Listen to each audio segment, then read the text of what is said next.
Good morning, Joe. How you doing today, man? Good and really good and Good. great. What did I say? You're gonna Great do and both. really good. Great, really good, and great. And really good. Yes, I feel good. Perfect. It's well reiterated. Do you ever notice when we're bantering and we're figuring out how we're gonna get the show going, we're killing time, and like you're just riffing and you're hoping that the sentence completes itself and that you arrive at the end of the sentence at the same time the end of the sentence happens, or vice versa. That's when you come up with things like good, really good. Good and really good. And Two really good. things really good. How about you? You doing okay? I am doing amazing. I'm going to tell you about it in just a second. But Your I voice, got it sounds a little rough. seasoned this morning. A little seasoned, right? Yeah. Yeah. The good news for everybody is that we're brought to them ad-free, no more ads on the live content of Proper Royals, brought to you by the good people at Palm Street, Husbandry.pro. Thanks, Palm Street. Sundog Serpents, and Cold Blooded Cafe. All wonderful people in our industry that support our industry. We don't need YouTube ads anymore. I hope YouTube puts that in their algorithm. How about that? Uninterrupted. Bye 50 cents. That's right. I hope the audience as well. What Joe was alluding to is I went to a wonderful rock and roll show last night. I saw a band called The Lonely Ones out of Des Moines, Iowa. The Rumors out of Waterloo, Iowa. And the greatest rock and roll band on earth, the Super Suckers. They're fantastic. Oh my God, they're so good. If you ever get a chance to see them, go see them. And then that was the opening act for an 80s band off the Sunset Strip called Faster Pussycat. And so saw them for a little bit. Got to say, Timon caught up with them as does happen. But the 3 out of 4 of the bands were great. I give the show a solid 4.2 stars out of 5. It was very good. Oh, okay. All right. I was thinking out of 10, but 4.2 stars. Stars is usually 5. That's good. Right. Yeah. You can't get into 10 stars. I mean, what are you going to do with that? It's a little weird. It's strange. Now, did you know the Super Suckers before this? And who are they? I don't know those guys. I'm a massive fan. Yeah. I saw. Really? Yeah. So 2006, I was going to see my other favorite band, or one of my others, Social Distortion in Atlanta, and I see on the bill there's an opening band called the Super Suckers, and I was like, I don't know, should I go see this opening band or not, or do I just show up? Atlanta's a cool city. I'm on a limited amount of time. How am I going to divide my time? And I'm like, you know what? I'm going to give it a shot. And this was 2006, so it wasn't like massive social media. There was a little bit of there was YouTube, all that. So, but I didn't really have an idea. And I get there, and man, they're just a phenomenal rock and roll band. They were fantastic then. They're fantastic now.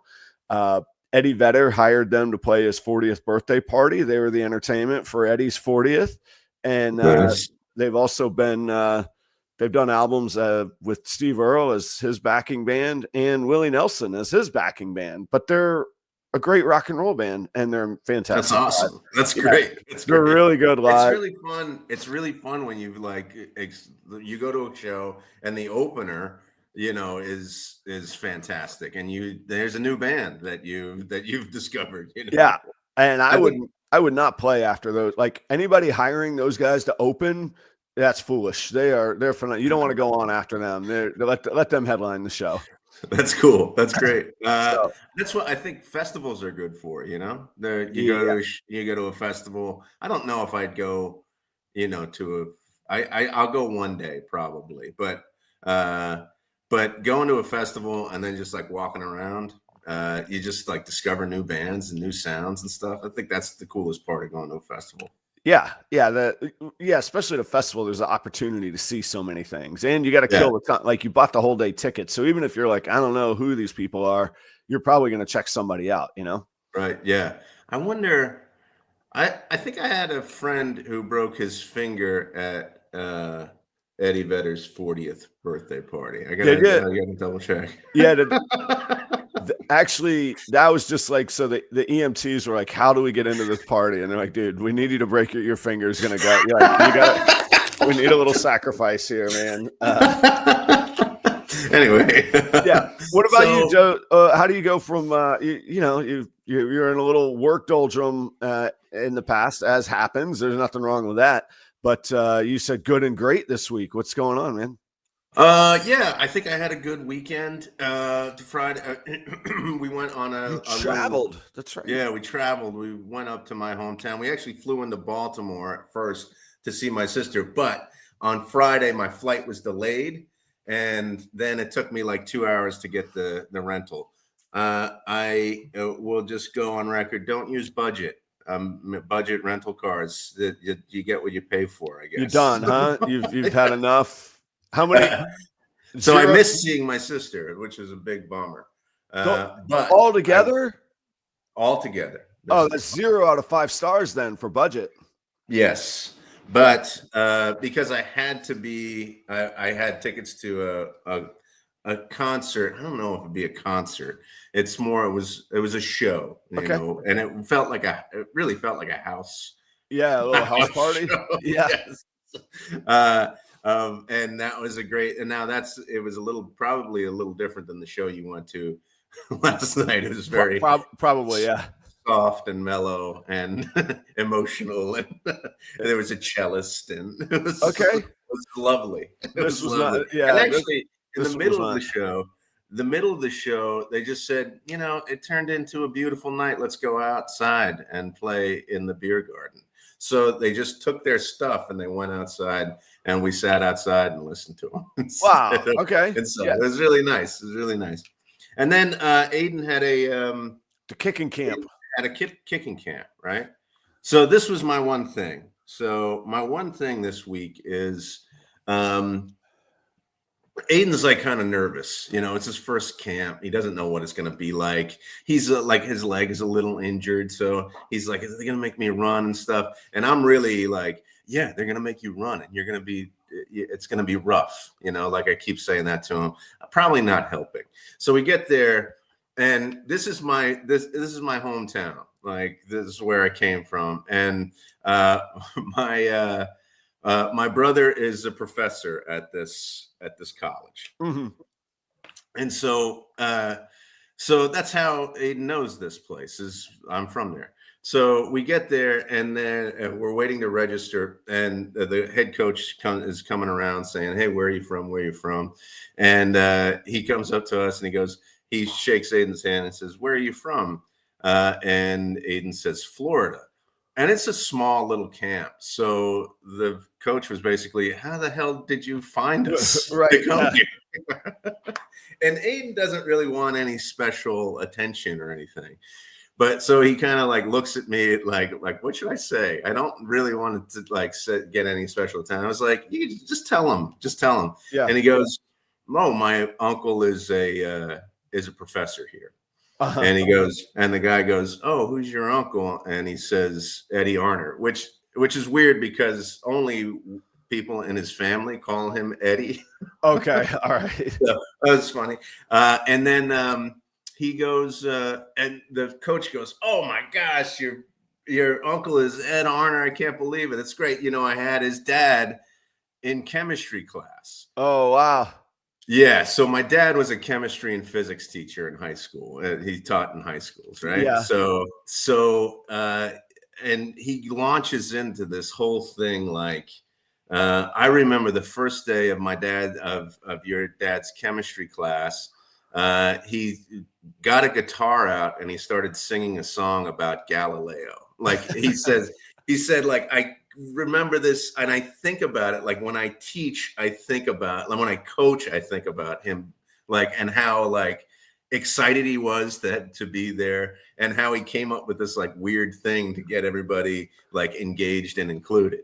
And it was fun. Like, and he's like, "Hey, you got to tell him, that I still think of that class." And I didn't have the heart to say, "Oh, my dad passed away 3 years ago." Right. Yeah. So, but it's one of those moments.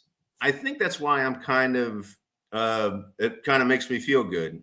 And I feel like, I feel really good and great. What did I say? Great and really good? Right. Really good and great. Yeah. Because it's one of those moments that kind of like I've taken steps to make teaching more a part of my life, Yeah. because I enjoy it so much. And it was like a little encouragement A little there. It was fuel in the tank. Like, a yeah, little thing going, hey, here's a reminder that you're going in the right direction. this stuff And works. Yeah. reimagine, like, just like re-up on your investment in teaching. And I was like, I come from a teacher. I love teaching. I want to be able Right. to do that more and more in my life. So it was just really great. I just loved it. It was fantastic. And he left, and I turned to Aiden and I said, does that make you feel better? And he's like, no, it doesn't. I'm like, why? He goes, I got to live up to this legend. How'd he do at the camp? Was he smoking them, putting them through the uprights or whatever you call it? Yeah, he was. Yeah, he hung in there. Now Okay. he said two guys that he thought were better than him, and but he hung in there with them. Cool. And I think they're seniors and they're already like committed to schools and stuff. So Oh, okay. I was happy to.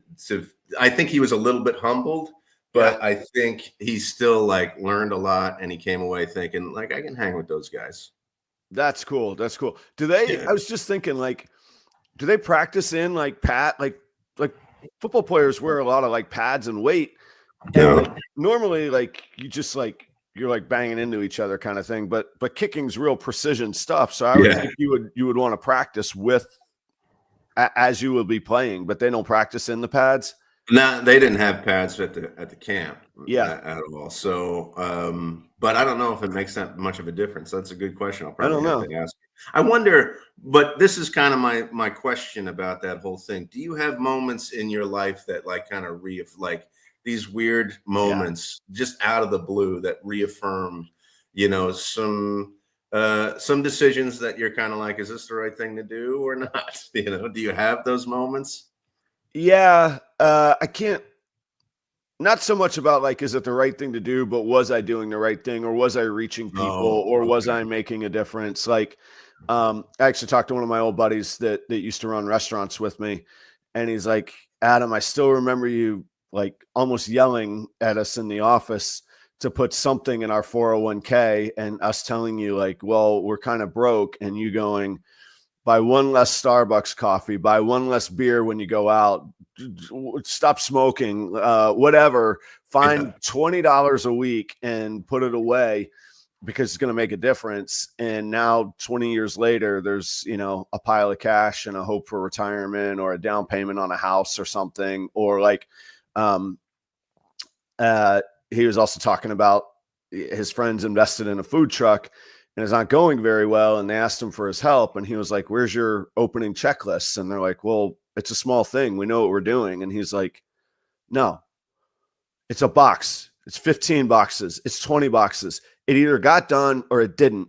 And if it didn't get done, you go find out why it didn't get done. Maybe there's a good reason. Maybe there's not, but it did or didn't get done. And there's no excuses to yourself. And he's like, they won't use them and they're not doing well. And I'm like, well, there you go. I'm not saying that's the reason, but it could be indicative of those things. But I mean, this is a guy that I worked with since 2006. So I mean, that's that's almost 20. I can't believe that's old, man. That's 19 years. So yeah. So I think about, I like, I don't know. I'll run into old, or there's a person that was a bartender for me that's about to get promoted to food and beverage director. I'm really proud of her. Like just cool things that you're like, all right, in this crazy world of restaurants, we were able to make a difference. And I say we, not because I'm plural people, like because they participated, we were able to make a difference and their lives are changed and improved from it, which that's pretty fulfilling. I don't look for interesting. I mean, what an interesting take on the service industry too, because a lot of times you'll meet, waiters, waitresses, bartenders who are like, they don't see it that way. They don't really see it that way. And it would have been great to work. I'm sure it would have been great to work for you in a certain sense. Well, yeah, in other senses, I've been told not so much. Which is like, yeah, we're doing something important here. We are doing something important here. And then in other ways, yeah, it would be I ain't gonna do this freaking checklist every day. Yeah, I mean, people would be like, dude, I'm the manager.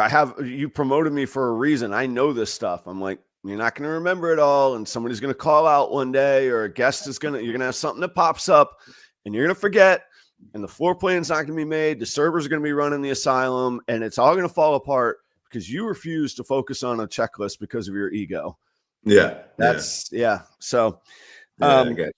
But those things, those connect, and those are like 3 people that I connected with. The other, 9,900 of them, they're like, screw that guy. We had enough of him, I'm sure that there are like that was a chance occurrence, and my dad will never know that he affected this one guy in that way for the rest of his teaching and coaching career. Right. Yeah. So my dad will never know it. And I don't think he probably never told my dad, because he wasn't in his life. So I'm sure that we affect people in ways that we just don't have any idea we do. I'll tell you, that makes me think of, I don't know that it relates exactly, but it does make me think of, like, when I think of old friends or people pop up in my mind, I take a moment and I text them. I just text them out of the blue. Hey, yeah, that's good. Been thinking of you. No particular reason. Hope you're well. Like, you don't know when you don't get a chance. That you don't know when you won't have a chance to tell somebody. Right. Yeah. That again. And so that is something that I like to do. When I don't really think that like there's some force that put them in my head, but we have memories. Right, yeah. It comes up, and it's like a friendly reminder just to say, hey, old friend, miss you. Hope you're doing well. And hope to see you one of these days, kind of deal. It's important, I think. So I do that. I do that a lot. And then it makes me happy because they're like, dude, how are you? Like, it's just unexpected, so. Right. I like doing that. I should do that more. I should definitely do that more. I should do it more too, but I do try and focus on it though. So yeah. I have a special edition of the one thing, man. I didn't know it was going to be this. Yesterday, Brian Wilson of the Beach Boys dies, I believe, at 82. And there's two things that stick out in my mind about Brian Wilson specifically, but the first one, the Beach Boys in general. For those people that don't know, they were like kids. They were like, I think on their first album, some of them were 16 and 17. So killing those harmonies at that age, they were writing their own music. They weren't doing cover music. They were writing their own songs. It was incredible musicianship. Like, I get chills talking about whether you're into the Beach Boys or not. Like, I'm not that into Mozart, but I understand that was incredible stuff. The Beach Boys were incredible stuff. And their peers at the time were the Beatles and the Stones. And what occurred to me was there are schools of thought and belief and mojo that go back to the Beatles, pop rock sensibility. There's a whole other school of rock and roll, edgy, the bad guy, the villain to the superhero of rock and roll, the good boys. And that goes back to the Stones. And there's been countless bands that have fulfilled sort of the vision of both of those bands and taken the reins and been next and done more and evolved that. Nobody ever did what the Beach Boys did again. I mean, there's just not. For a brief period of time, there was a band called Jan and Dean that actually were very Beach Boyish. But that's it. Like, there's not been another like complicated melodies, harmonies, and then it's all just like this California beach stuff. And not to get really nerdy about music, but this ain't just the typical 1-4-5 blues-based rock and roll. Like, very, very complicated stuff. And Brian Wilson was the musical genius of the Beach Boys. And Phil, if anybody knows some sonic wizardry, there's the comment. I joked that Phil likes math rock. Like, you got to be able to do math to play the music that Phil can play on guitar. It's incredible. Bands like Dream Theater and that sort of thing.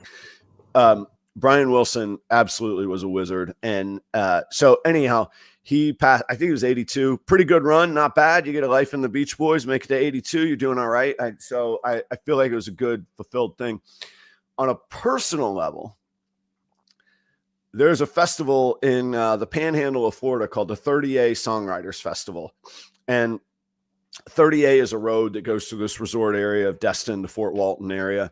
And this is like Texas oil money Riviera. All the Texas oil and Louisiana oil people come to the Panhandle and they vacation, and there's so much money there. So they get these, and it's a great songwriters festival. All the little cafes and restaurants and bars host those are the venues. So there's like 30 different places. Wow, that sounds really fun. It's cool, and they get top notch stuff. People to headline. Steve Earle, Emmylou Harris was, great songwriters. And my aunt happens to work at one of these resorts, and she calls and says, "Hey, our venue is actually looking for performers to fill out the festival. Do you want to play?" I was like, "Absolutely, I want to play." So for 3 years, I did the 30A Songwriters Festival. Now this is where life gets real and you get humbled a little bit. Turns out they wanted to hire me to play music out in front of the venue for people as entertainment while people were waiting in line to get into the venue. Okay. Still cool.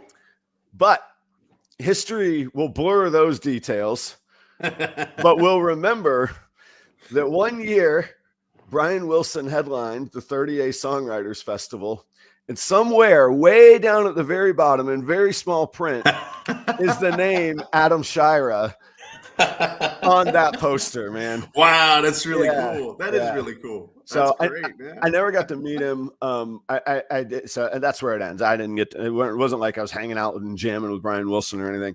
But that 30A Songwriters Festival is a daunting place, both from the caliber of people, but the venues are really small, and I'm out in the street playing cover songs. So I'm out there playing Copperhead Road, and who walks by but Steve Earle, the guy. Like, I've never been so terrified performing as when it wasn't even that I knew he was there and I made the choice to play it. I'm just doing my set of what I do. And I'm like, this is rough here. But he was very kind. Is that and still gracious. a thing? Does it still happen? Still what? The 30A Songwriters? Oh yeah, 30A Songwriters Festival, absolutely. So the number 30, the letter A, and 30A Songwriters Festival. Absolutely. Check that out. That's pretty cool. What time of year do you remember? It's usually January or February. So all the Northerners are down there. Oh, okay, yeah. It's beautiful weather in the Panhandle, and like,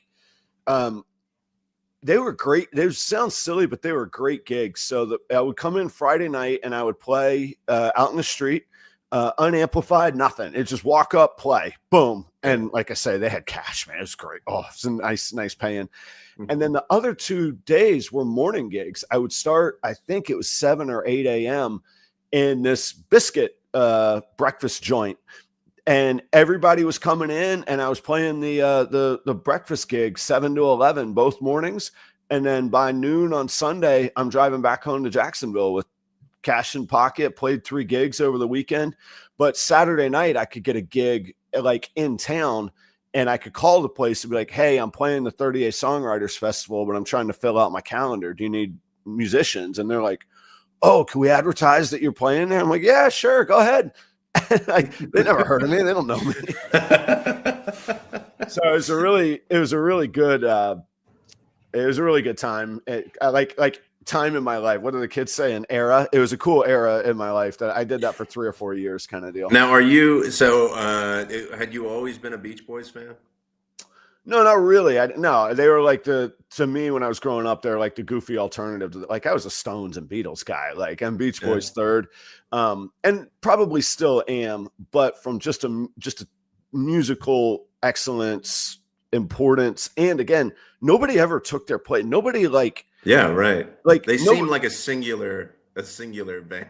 Yeah, nobody goes like there's not an Aerosmith that is the next evolution of the Stones, or the Black Crowes that's the next evolution of those two bands. There's just not that, and it's not because like there's one hit wonders that there's no evolution of that we never hear of again. They're just incredibly iconic. So I've also been hearing how influential they were for the Beatles too, and especially McCartney, right? Yeah, if you listen to back in the USSR, there's some great Beach Boys influence riffs in there, but also the background. I'm not about to sing a cappella this morning, but the backing vocals and so there's the front singer and then the backing ones that the backing vocals and back in the USSR, I would say is a pretty big influence from the Beach Boys there. Yeah. It's funny. There's a lot of people who are passing away recently, I think, and I mean, this was a big one, definitely. Yeah. So anyway, that struck me. I think a life pretty well lived, and so I'm not sad in that way. And he hasn't been making new music, you know. I mean, he has, but not like influential. But anyway, there we go. I heard as far as like show fodder, I heard this great story, and I don't know that it's true, but I assume it's true. But the idea behind it is really great. I heard Chewy.com. The pet company. I don't know if everybody, the audience probably knows you. I don't know if you do, Joe. The pet company, Chewy.com. They, so the theme here is like, is there a way to have a recreatable, predictable, guaranteed moment in business that you can both give great customer service and capitalize on? So like a great moment where everybody wins, which just sounds a little bit dark to say everybody wins, but these predictable moments, it's this theory that if you could predict these moments, then you know where the sales opportunities come from. And not only sales opportunities, but opportunities to really connect with a customer. Mm-hmm. And Chewy has and I use it actually for my rodent food, not affiliated with Chewy whatsoever, other than a customer. You sign up on a subscription, like you need the dog food and you know you're going to need it once a month. And it just arrives at your door, and it's a great feature. Mm-hmm. And you can adjust it and blah, blah, blah. That's not the point. The point is these subscriptions come, and what inevitably happens with all of us and animals is that they pass away. And when your animal, beloved pet, dies, the first thing that you think of is not to go cancel your pet food subscription through your grief. So inevitably what happens is, not inevitably, often what happens, predictably what happens is the dog food arrives after you don't need it anymore. Okay. So then you call Chewy and you say, hey, you know, I got to cancel my subscription. The dog died. First off, they credit your account back. They don't charge you. They say, sorry for your loss. And then somewhere in their machine, 2-3 days later, you get a little card or a little bereavement message note from them mailed, and you get a card. And it's this really nice touch that shows, hey, we care. We don't take advantage of you in your time of grief. And then, you know, if somebody had a dog, they're probably going to go get another dog, and they're going to re-up that subscription. And it's this predictable moment where you can really connect. And because you got that card, because they treated you right in a time where they didn't have to, you go, I'm never ordering food from anybody else other than Chewy ever again. And then you tell your other dog owner 5 friends. Yeah. Okay. All right. When we discussed this earlier, I had a little different idea, but yeah. So understanding your customer so much, or the client so much, to know what's going to happen and how to make sure that you have a good moment with them so that they return even when they leave. Yeah. And like, I don't want to make this about taking advantage of people in the time when their dog dies. No. But it's going to happen one way or another. Yeah. It's going to happen. So if you can make it the best experience possible for them in that time, then they're going to be a loyal fan. Because you mentioned earlier about like, oh, what a great comment about the restaurant industry when you don't hear that kind of stuff. Well, I used to ask people, what are you working for? Why are you here? And sometimes people would say, I need spending cash. And other times people would say, this is all I got, man. And that's 2 different things. And you connect with them in 2 different ways. And especially when somebody says, this is all I got, man. And you pull that bartender aside one time and you say, if you would invest and save and take advantage of this company's benefits, I could show you how to retire a millionaire. Now it's going to take 40 years, but you could be the first person in your family to ever say the words realistically millionaire. And then they're like, oh my gosh, we're connecting. I remember that moment that I had that conversation with somebody. So, but I was thinking like, that's a great example. And it just happens to be Chewy, but a lot of companies do that at restaurants. Hey, we know it's this person's birthday. Not only send it to them free, get like the cheesecake or whatever. Like, let's hit it from the start. Let's start with some champagne. Like flew to Champagne. It cost me $1.42, man. Get around the champagne for everybody. Right. Yeah. Okay. Off topic. Got to get some Bitcoin. Yeah. So what are those? So let's ask the question about the industry. Like, what are those moments that that the client or the customer is going to have in the life cycle of the snake? Yeah. Or anything else. Right? That's what, like, I was hoping, like, I want to workshop this with the audience. Like, what are like, there's like some definite binary. We know this is going to happen. You're going to have to feed. So that's like, okay. Because in a tough market, you got to find other ways. And sometimes there's side hustles to the side hustle. So, all right, I sell you the snake. How about I sell you rodents for the life of the snake? Huh, perfect. Great deal. Yeah. Yeah. That's pretty easy. But I was trying to think of some others. And another one that came to mind was, if somebody buys 2 or 3 snakes from me, they're going to buy a rack from somebody else. Now, you don't have to have a 75 capacity animal capacity rack, but most people that buy 2 or 3 snakes are going to end up buying a 3, 4, 5 tier rack.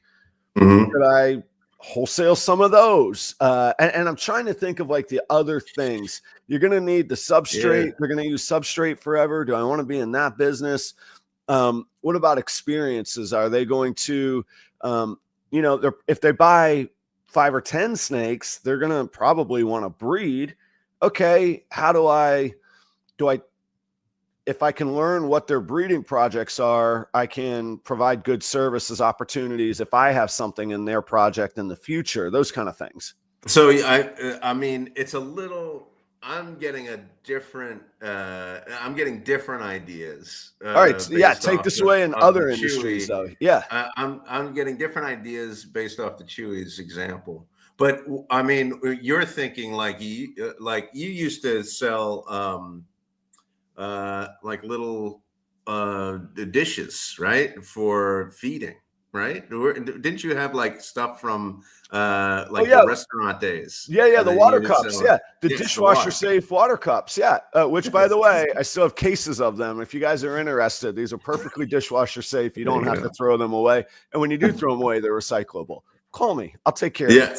Yes. Okay, good. So, but the Chewy's thing is like, it's not necessarily about like seeing if there is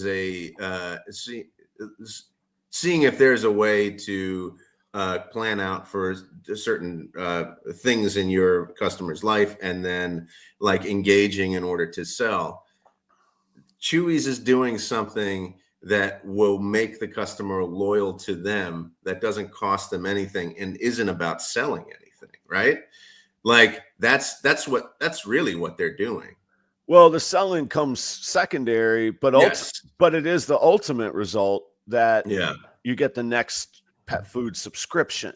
So, and both could be true. I don't think it's a crass thing to have both of those I don't think so. The point. They're going to buy dog food from somebody. That's given. Okay, well, let's figure out how we can get them to buy the dog food from us. So the thing is, for me, is like, what are the little things that you can do to make sure that your client comes back to you or your customer comes back to you, right? Right. Yeah. Yeah. What about and I don't want to call things out if I don't know if you feel like you guys could do better, and there's always opportunity to do better, but like tax season's coming. Do you send like a checklist out? Do you just call in and check on people of, hey, how confident do you feel this year? Or like my tax guy, we always meet we try and meet the first day of the fourth quarter. Where are you at through the first 9 months? What do you project the last 3 months are going to do? And what does that look like? Should you spend more? Should you cap it off? Should you work in this direction or that direction? Right. Like, I really appreciate that bit of service, because what do they say? Death and taxes. Well, my tax guy knows that tax bill's coming, man. So he's capitalizing on that. You know. So we haven't done that in the past before. What we will be doing, actually. So it's very appropriate to what we're doing with the accounting firm, is that we have client success managers who will proactively reach out to our business clients, and for no other reason but to talk about what they're thinking about, get to know them a little bit more, and not to sell them anything, or not to say, hey, we have this service or we have that service, but just to get to know them a little bit more, so that there's more of a personal touch there. So yes, that's definitely one of the things that we have planned on doing. Yes. Yeah, that wasn't like rocket science. You weren't like, oh my gosh, thank God I had this conversation with Adam this morning. Yes. Right? Yeah. yes. But that sort of thing, and even restaurants are sort of a microcosm of it. If somebody orders a steak, okay, yes, there's the upselling angle, but if it's a great steak, they're going to enjoy it with a great glass of red wine. They're going to enjoy it. They're winning. We're going to sell more, and you're probably going to get tipped more because it's an amazing experience. And that's what everybody wins across the board that way. I like this from Elias and our friends at Sundog. So Sarah was mentioning this as well. But this is a great angle too. The breeders, we could put together these hatchling tub kits that we can actually sell as a package. And so same example with the steak and the cab. If you know they're buying a hatchling, they're probably going to need an enclosure, and they're probably going to be feeling overwhelmed when you start talking about, well, you got to have 80 degree, then 90 degree, you need the substrate, then your humidity. And yeah, you have this great big beautiful enclosure, but it's going to do way better in this tub. Why don't you start here? And by the way, here's all of it in one handsome package for you. That's a great idea.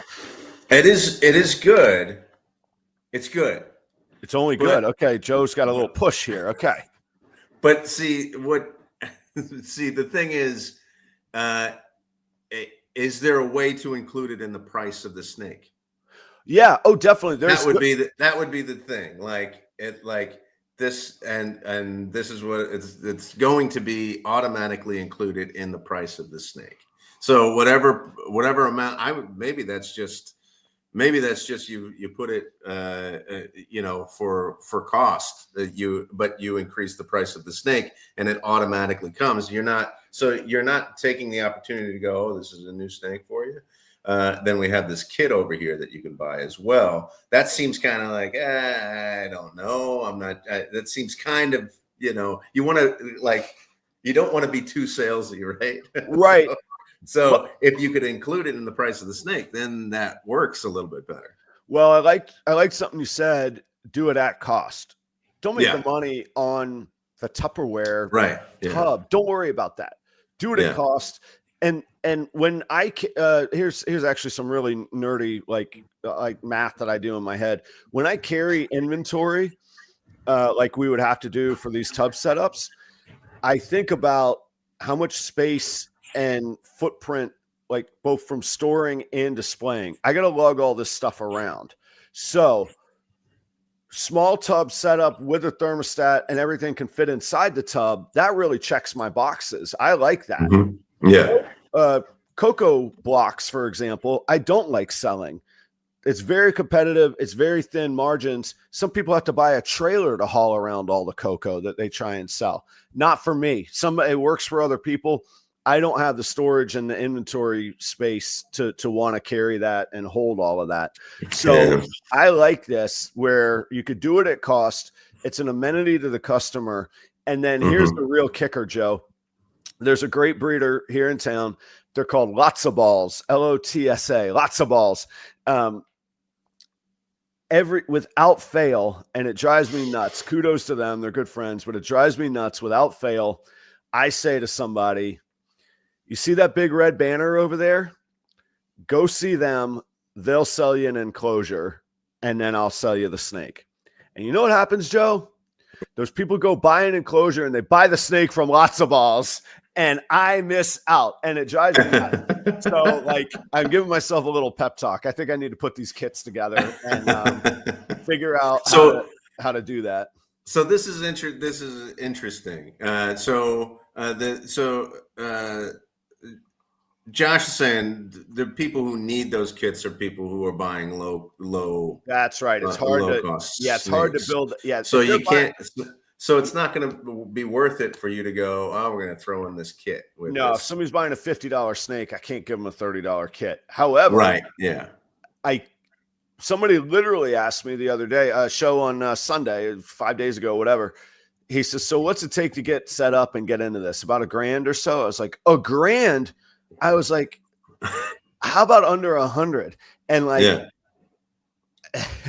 he still didn't buy from me, and he might have bought from Lots of Balls that day. But he also might come back. I've met him before, and like he's actually doing things the right way, learning, and before he takes an animal in and that sort of thing. But yeah, it could. I think that, maybe this is one of these predictable moments. Like, it could be overwhelming when we talk when people talk so educatedly about something. You talked about it before. What are like the rules of writing? Be succinct. Don't waste people's time. Put it in the simplest terms you can. Right. Yeah. When I start talking about, well, these temps and this humidity, and then it's this one's heterozygous and this one's homozygous, and then you could 50% of the Punnett square. They're like, holy smokes, dude! I just want a cool snake that eats once a week. Like, you know what I mean? Like you can overrun people. But in that overwhelming moment, if you can go, actually, here's the simple, bam, I got you covered. I'm going to take care of you. I'm going to put 5 of these kits together. Now I'm frustrated with myself that I haven't done this already. So, do you need all of this stuff immediately? Yeah.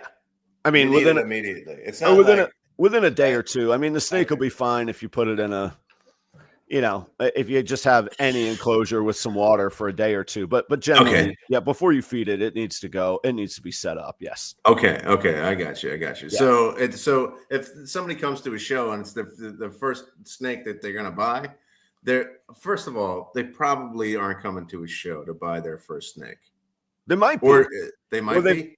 Well, they've been before. Or they get caught up in it and they go, I need one of these. Yeah, or they come check it out, or they're learning. Like, a lot of times what happens is families will show up, and to a lot of the audience's point, they realize this. Like, it's so weird. The most expensive customers spend the least amount. You're going to spend an hour with a family explaining all of this to them, and they're going to drop $100 with you. Whereas the breeder that's like, oh, those are the genes I need. Here's $1,500. See you later, man. And you never hear from you're great, Right. So right. But the work that you expend is probably less for a higher price snake. That's exactly right. Lower. Okay. Yeah. Interesting. Okay.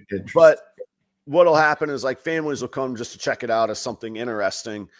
And then suddenly they're like, this is a whole different world here. And like, tons of you have ball pythons, or tons of you have leopard geckos. And you start going, well, yeah, it's pretty feasible. I'm mostly a one-man show. I get a little bit of help, but mostly a one-man show. And I got 300 of them. They're like, oh, so maybe we could actually have one.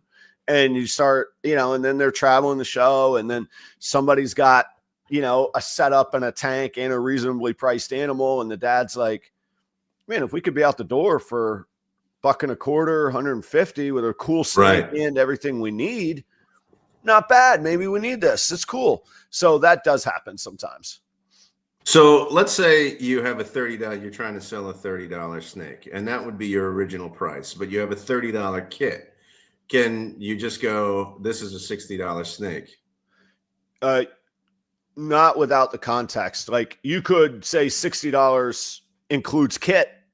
Yeah. You could do it that way. That would, then you would, but some of that comes into the display and the, how you guys doing?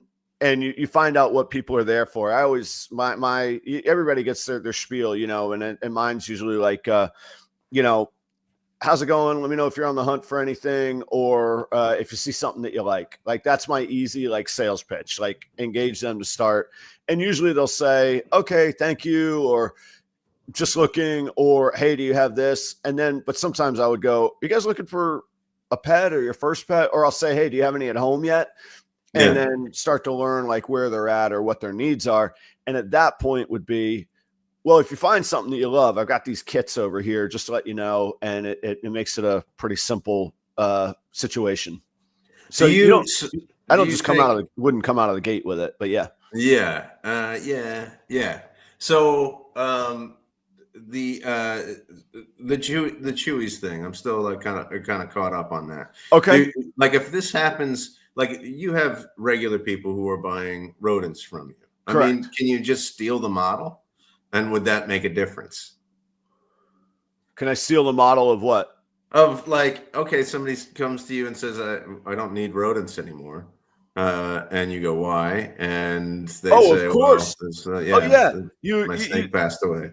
One of my favorite things that Jack Welch ever said, the GE guru, steal it, improve it, and implement it. Hell yeah, I can steal this and implement it. Yeah, my snake passed away. I'm really sorry to hear that. When when the time comes, your first month of rodents are on me next time.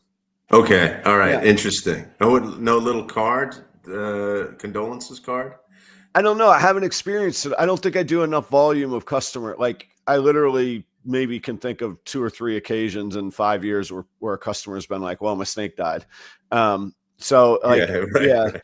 Okay. It's not like Chewy has this massive scale. Chewy has something like 20 million unique visitors to their website each month. And I don't have exactly that. They have a software that they have a system. Yeah. Probably one dude that just signs their name, every day on the card. So it's handwritten, Yeah. Well, now what is this? Joe, rats are the work. What does that mean, Phil? What do you think that means? Well, rats in particular, versus ASFs or mice are incredibly work intensive. So you don't want to give those away. You want to get your money for those. Okay. Yes. Yeah. Yes. That's where the work is. Okay. I actually find ASFs not that bad work. It's not glamorous, but it's once a week. Like yesterday was my rodent day. So, so the concept, it's not glamorous, let me tell you. And my unglamorous day got doubled up because I had to dig out the drains in the car wash. You don't know glamorous until you've dug out those trap drains. So you had to dig out the drains? What do they get clogged, huh? No, they're designed to be a trap. You don't want the sediment going into the drains. Okay, gotcha. So they're like 2 feet deep, but the drain's actually at the top so that the sediment falls and the water gets pushed up to the top and then it drains. Well, when the sediment gets all the way to the top, you got to dig that thing out. And gotcha. Like I say, there's nothing glamorous about digging that out. Yeah, and what's going in there? Both car wash stuff and snake and rat stuff? No, not much snake and rat stuff, but I mean, car wash stuff isn't pretty. I mean, you got salt, you got dirt, you got oil, gasoline, but then you got like people. We wouldn't believe what people come and wash in the car wash. A lot of the farmers come and they get like they're mudding. Their hunting gear is out, and then landscaping guys come and clean their tractors and stuff there. Anyway. This is an easy hack. Yeah, Elias, exactly right. We could all do this. It wouldn't cost us a penny, and so many people don't. Hey, a week, 10 days later, how's your animal doing? Did it eat yet? Did it poop yet? How can I help you? It's slam dunk, and I don't do it enough. It's exactly a phenomenal way to follow up on that.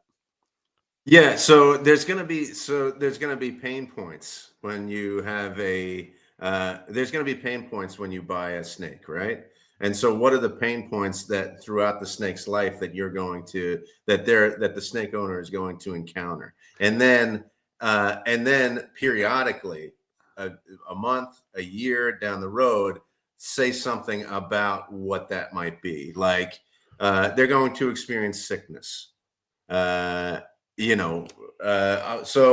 get a few vets who are snake friendly in that area, partner with them, and then have referrals, like do referrals. Maybe that's a good way to do it. Yeah. Like go, okay, like a year down the road, hey, how's your snake doing? It's not doing so well. Or just say, hey, if your snake is doing well or needs a vet, then there's this great guy in your area or this great woman in your area who specializes in this. Does that make sense? No, it makes very good sense. And actually, I like the idea of what are the predictable pain points. The predictable pain point for any new owner is getting that snake eating. And so it's a great way to help them. But if you breed your own rodents, it's also a great way to say, you know what? I have the exact food that snake has been eating because I bred my own rodents to feed it to that snake. Mm-hmm. Come down to the shop, pick up some rodents, and we're going to get that snake eating right away for you. Well, what are the things that people need to do? Like if they're having trouble getting their snake eating, what are the things what are the factors that are involved in getting a snake to eat better? Oh, it's almost always husbandry. And we could do a whole show on this, and the audience is like, I guarantee the audience, like, here we go. Yeah, right. Snake owners love the idea of this massive enclosure that's going to be a centerpiece in their living room, and the ball pythons want something small and secure. So you put an animal that has no defense mechanisms and can't get away in this big enclosure that they're not used to, and they feel insecure, so they don't eat. A ball python is vulnerable to predators to begin with. You stick something the girth of its own body hanging out of its mouth, it's even more vulnerable. It's not going to put itself in that position unless it feels safe. And so I have to talk new snake owners down to, hey, you got to get them situated. You got to get them conditioned. I recommend a smaller tub setup, get them growing and conditioned. You're going to condition yourself and learn how to feed this animal. You're going to learn what works, and then move them to the big one later on down the line when they're mature. What if automatically in a month down the road? Check this out. Look, 3 people say, sorry, Joe. It's always the tank and the lights. That's where the hatchling kits come in. Exactly correct. It's so predictable. Like the first thing I ask people, oh, it's not eating. How big's the enclosure? Actually, let me take a guess. It's massive compared to the size of the snake. Yeah, it's big. It's beautiful. Yeah, get it in a smaller enclosure.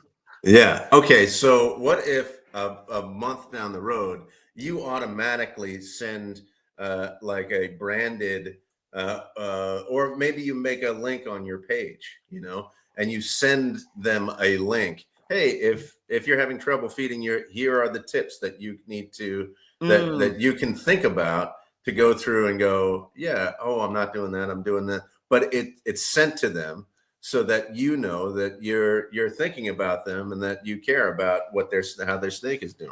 Like those tips throughout the life cycle of the snake. Yeah, actually, that's really a great idea. Like an automated, like, hey, you might not have questions. You might not think of these, but here are the top 5 frequently asked questions a month in owning a snake. Just want to check in and say hello. Thanks for purchasing. I hope these help. If you have any questions that I can help with, let me know. Yeah, and that's great. Yeah, you sell few enough snakes to be able to kind of track that, to go, okay, I sold this in Iowa a month ago.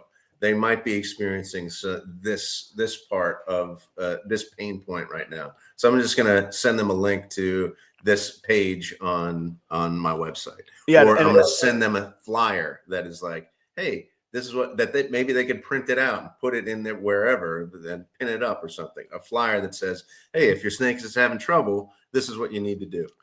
Well, you send them to the link of the care sheet of the top 5, 30 days in. And at the bottom of that is another link that says, click here for available ball pythons. There you go. Okay. Sounds good. I'm liking this workshop today. I might have to write a blog post for my website with this. This is we're hitting pay dirt here, Joe. This is the pot at the end of that rainbow. We've arrived. We didn't know after the 10,000 hours of snake breeding that we would end up here at Proper Cup of Joe, but here we are. But so that would be one thing. What would be, you said you liked thinking about the pain points. What's another pain point throughout the life cycle of a snake? Well, there's something that it's kind of weird. I think it's not hocus pocus. It is real, but it's not like totally tangible. But as snakes generally a year and a half, 2 years old, they're going to hit a body weight of around 1,000 grams. And for some reason, I won't speculate because I have no scientific evidence of any of this, but for whatever reason, there's something called the 1,000-gram wall, and they stop eating. Like everything's been great for a year and a half, and then suddenly they stop, and the owners panic. What's wrong with my snake? Nothing. It's just a big boy. Their metabolism's changed. I don't know, but they're fine. It might be 2, 3, 4 months before they eat again, and they're actually fine. There's nothing wrong. And often what happens is vets aren't specialized in reptiles, and you take it to a vet, the vet crams a rodent down its throat. It gets a very traumatic experience versus, hey, if the poo hasn't changed, if it's still not showing signs of deterioration and you're not seeing any difference in its behavior, offer every other week until it starts eating again. That's perfect. Like that's what we're talking about. That is like, okay, we have, the age of the snake, a year and a half, they're gonna go through this process of slowing down in their eating. You just send that out. I mean, that's a long game, definitely, right. But you're not averse to long games, are you?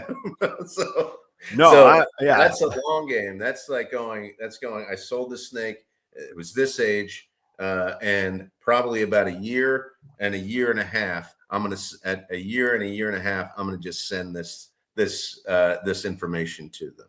Right. So yeah, that's think perfect. Yeah, so there's two payoffs there. Yeah, I think that was a really great point, asking what are the predictable pain points that's going to happen. Yeah. I think I think it would be good to like, who else will they consult in the life cycle of a snake? So I would imagine that they, like, if there is a problem, they're going to go to a vet, right? Yeah. Okay. Is there anybody else that and then I would try to find the best reptile snake vets who specialize in those things.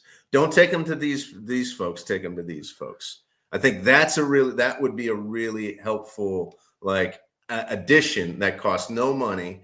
And I mean, it only costs time, and we know time is money, but right. It does cost time. But to build that network of people that you can refer people to that you trust. Now that would be a hard thing to do.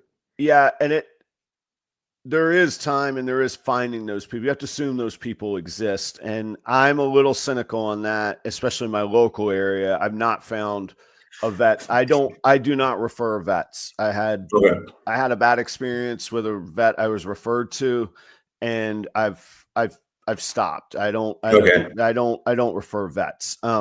There are certainly places I would refer to reptile groups that would refer vets. And there are some vets that, see, the thing is, most vets don't, and it's not because they don't want to, it's almost because they can't do it because of licensing or different states and that sort of thing. Okay. They won't do like the teleconference, like that. Building that relationship is a whole different thing. So there's a vet that I use, but that's a relationship that I've built, and they're not local. They're remote. So I do have a vet but I can't refer them because it's outside of their business model. They can't, like, their model is not to consult people remotely day in, day out. So you said groups, I can refer them to groups. Are there groups that they can be involved in and go, oh yeah, don't know about these things? Yeah. Go to World of Ball Pythons on Facebook. There's like 40,000 members. Say, hey, I'm in the upper Midwest. Is there a vet within 3 hours of me? Somebody to recommend. And I guarantee you'll get tons of references on that. Okay. Now, if you own a snake, at some point you might like it so much that you're going to go, I want to breed this snake. I want to start breeding. Is there maybe you put a point at some place in the life cycle of the snake where you make a hint and go, here's what you need to consider if you're thinking about breeding. Yeah. I mean, that's something that is like, take time to put those tips together and everything that you need to think about. But maybe at 2 years out, so you have a month out, you give them, feeding tips. A year and a half, you send out a thing that says, you might be experiencing this. It's completely fine. They change their diet after this. And then 2 years out, you go, I know you're in love with your snake at this point.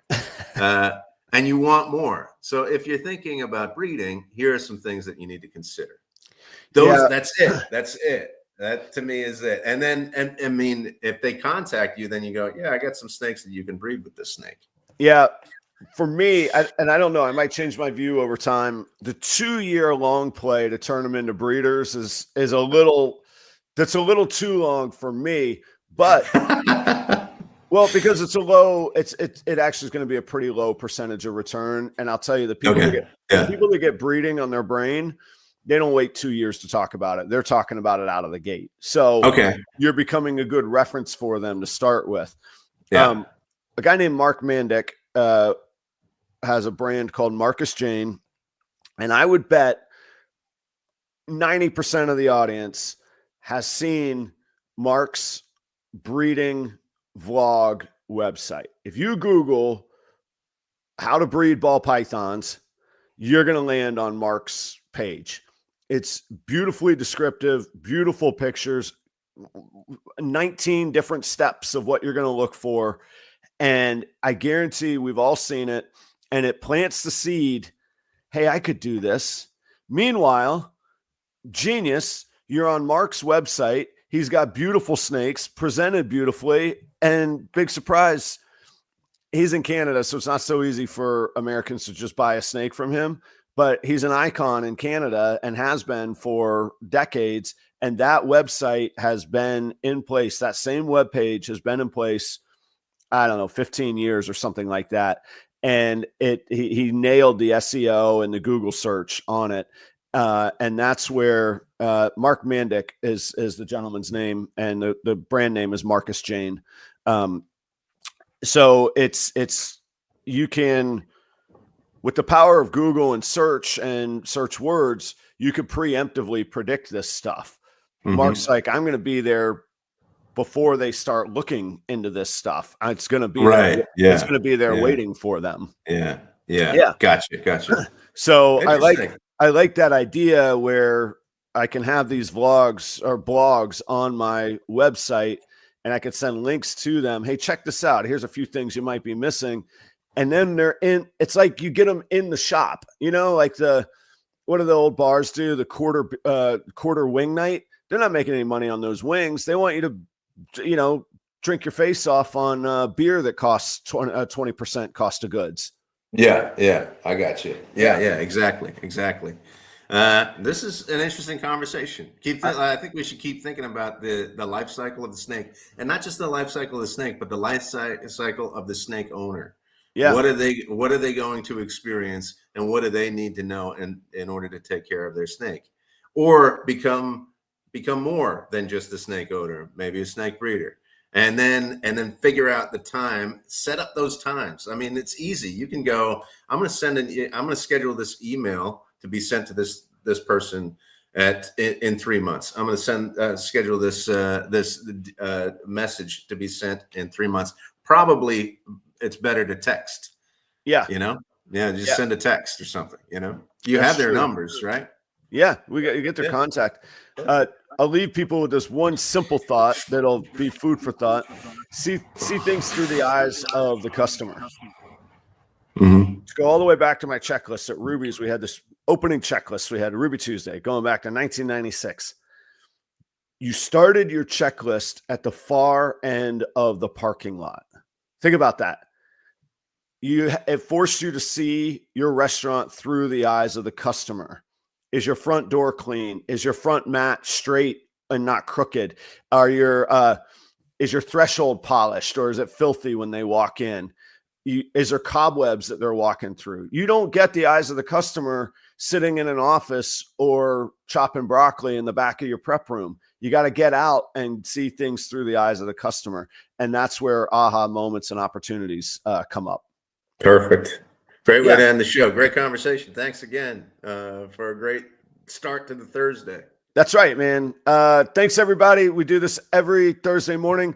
Shout out real quick, Sundog Serpents, if you're looking for any TSK clown, TSK is Xanthic and Clown Project ingredients, and check out the super asphalts that they've been kicking out lately on Instagram.